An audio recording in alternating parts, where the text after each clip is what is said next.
का वर्ष एक वर्ष हिंदी प्राध्यापक के तौर पर यहाँ पर हमने पढ़ाया है। तो इस भूमि को, इस महाविद्यालय को, इस महाविद्यालय के सभी आचार्यगणों को हम प्रणाम करते हैं। उनके कारण उन्होंने जो शिक्षा दी, उसके कारण एक ऐसे पवित्र कार्य के साथ जुड़ने का अवसर मिला जिन्होंने देश को आगे बढ़ाने के लिए, विकसित करने के लिए दिशा प्रदान की। भारत रत्न मिला नानाजी देशमुख जी को। वो सही मायने में भारत के रत्न रहे हैं। भारत रत्न नहीं भी मिलता तब भी उनको देश में, देश के सभी राजनीतिक दल, देश के सभी सामाजिक कार्यकर्ता उनसे बहुत प्रेम करते थे और उनसे जो प्रेम मिलता था उस कारण वो देश की सेवा कर पाते थे। डॉक्टर हेडगेवार जी के संपर्क में आने के कारण से वो राष्ट्रीय स्वयंसेवक संघ से जुड़े। पिलानी जैसे विद्यालय में उनकी पढ़ाई हुई। प्रारंभिक शिक्षा उनकी अपने गांव के आसपास ही हुई, लेकिन पिलानी में भी श्रेष्ठ अच्छे अंकों से उत्तीर्ण होकर के आगे की पढ़ाई के लिए, आगे के काम के लिए उन्होंने संघ की योजना से जाना चुना। वो चाहते थे उस समय बिरला जी के सेक्रेटरी बनकर काम कर सकते थे और राजनीतिक क्षेत्र में आगे बढ़ सकते थे। बहुत बड़ी उनके लिए उस समय की बड़ी उपलब्धि थी कि बिरला जी ने स्वयं उनको ये कहा कि आप हमारे सचिव के रूप में काम करें। लेकिन नानाजी ने तय किया कि संघ की योजना से जहां उनको काम के लिए भेजा जाएगा वो काम करें। उनका जीवन एक सामाजिक कार्यकर्ता के रूप में आगे बढ़ा। जो जो दायित्व उन्हें सामाजिक क्षेत्र में, राजनीतिक क्षेत्र में मिले, उन दायित्वों का निर्वहन उन्होंने ठीक प्रकार से किया। कभी देश को या देश के लोगों का ऐसा अवसर नहीं दिया कि कभी शिकायत का अवसर दिया हो। पंडित दीनदयाल उपाध्याय जी और वे लगातार 20 वर्षों तक साथ में काम किए।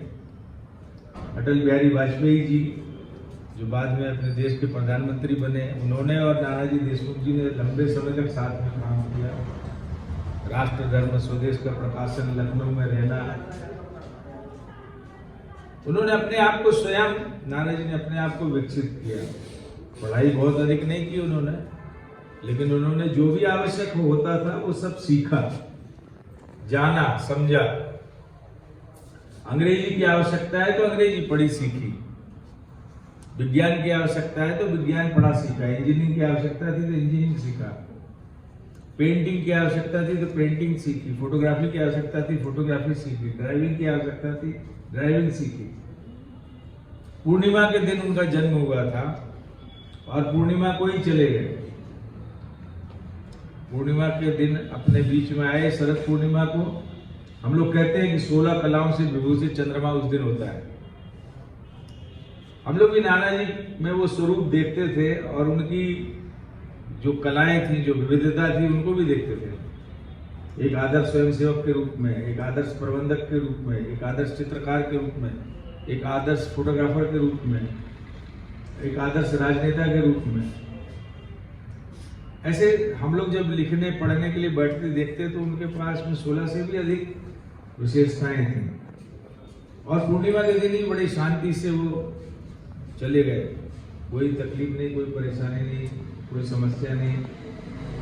जिस संस्था को वो देख रहे थे, संभाल रहे थे, चला रहे थे, केवल उस काम की मदद के लिए एक पत्र नंदिता से बनवा रहे थे वो रतन टाटा जी के लिए कि आरोग्यधाम में धन की आवश्यकता है और इसलिए संचालन के लिए जो प्रकल्प उनके पास प्रस्तावित था, जो प्रोजेक्ट वहाँ सबमिट था, उसके लिए पैसा मिल जाए।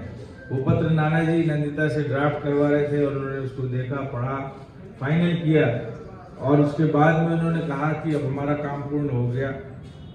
संस्थान की गतिविधियां अब जो आर्थिक मदद मिलेगी उससे ठीक प्रकार से चल सकती है। और स्वयं से उन्होंने सोचा और अपना शरीर छोड़ दिया।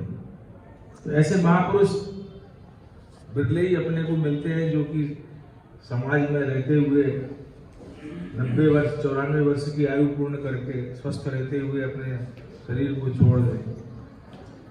भगवान की प्रेरणा ही हम लोग ऐसे मान के चलते हैं कि ऐसे व्यक्तियों की रहती है कि वो 17-18 घंटे काम करने के बाद भी किसी प्रकार की कोई बीमारी उनको नहीं होती थी। दिनचर्या ऋतुचर्या वो बोलते थे। आजीवन स्वास्थ्य संवर्धन के लिए उन्होंने आरोग्य धाम बनाया जिसमें आयुर्वेद, योग, प्राकृतिक चिकित्सा, आहार विहार से कोई बीमारी न पड़े। और इसके लिए उन्होंने ऐसे व्यक्ति को कन्विंस किया, जे.आर.डी. टाटा को, जो मॉडर्न मेडिसिन पर विश्वास रखते थे। उन्होंने भारतीय चिकित्सा पद्धति के बारे में उनको कन्विंस किया और फिर उसके बाद में उनसे ही सहयोग लेकर के वो आरोग्य धाम बनाया। जे.आर.डी. टाटा को भी भारत रत्न मिला। उनको कन्विंस करना, वो WHO के मेंबर थे। करंजिया जैसे व्यक्ति जो ब्लिट्ज के संपादक थे, जो संघ के खिलाफ लिखते थे, संघ की बात उनको पसंद नहीं आती थी और वो कम्युनिज्म के ऊपर उस विचार को लेकर, साम्यवादी विचार को लेकर के वो आगे बढ़ते थे। लेकिन नाना जी उनसे मिले, बात किए, समझाए, कन्विंस किए और फिर वो संघ के अनुकूल लिखना पढ़ना उन्होंने शुरू किया। संघ के अनुकूल यानी राष्ट्रवादी विचार, समाज का विचार, देश का विचार। संघ का अलग कोई विचार नहीं है। संघ समाज में, समाज संघ में, कोई अलग विचार नहीं है। संघ का विचार, नाना जी का विचार, वो सबको साथ लेकर चलने का विचार है। संगत छद्वम संवदत्वम शंभु मनांसी जानता। वो विचार जो है सर्वभूत हिते रता का विचार है, सबके भले का विचार है।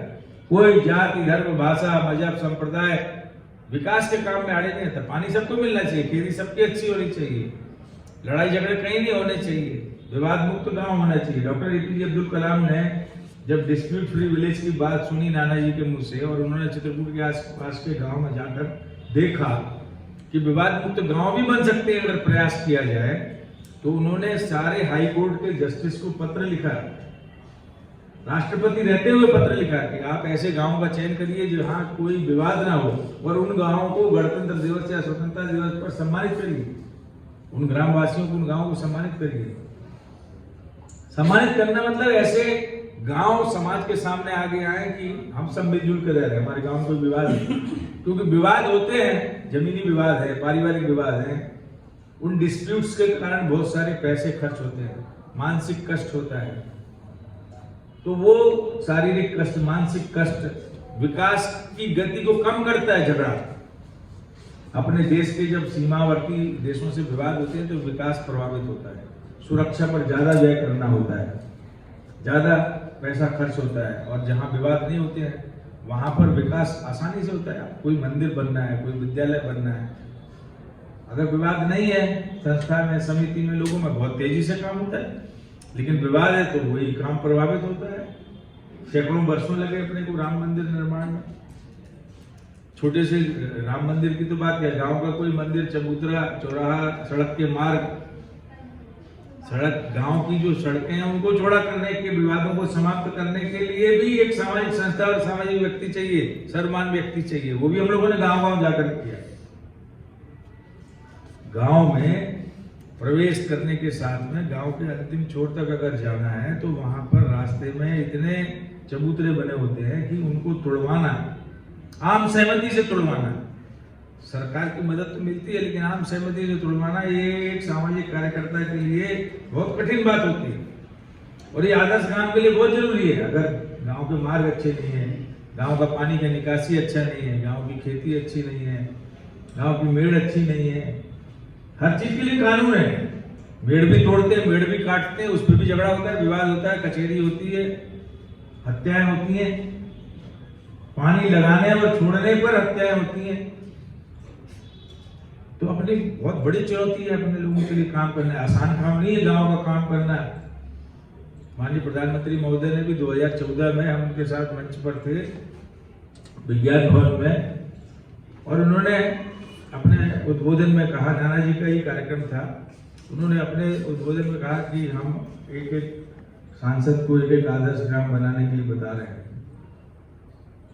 हर संसदीय क्षेत्र में एक एक आदर्श ग्राम बने। और उन्होंने उसके लिए प्रेरित भी किया और स्वयं भी उन्होंने अपने क्षेत्र में आदर्श ग्राम बनाने के लिए काम किया।